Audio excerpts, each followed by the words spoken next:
The Mars Perseverance rover is about to start climbing out of the crater it landed on, and it's exploring rocks that are amongst the oldest we've seen on Mars, or the youngest. Join us as we investigate to find out.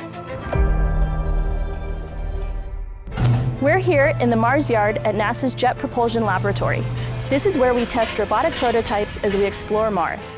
Right now, the real Perseverance rover is in the main channel that once fed Jezero crater.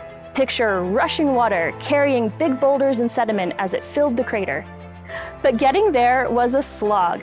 It was slow going through an area called the margin unit, which is really rocky and hilly. But once we got out of the rocks, we passed through a dune field and it has been smooth sailing ever since.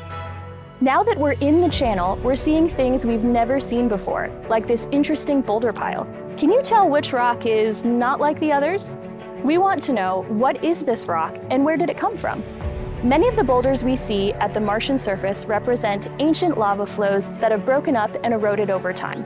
But a rock like this one might have come from deeper in the crust and could be amongst the oldest rocks we've seen or studied on Mars. It could also have come from the ancient rocks exposed nearby in the crater rim, which we're about to explore.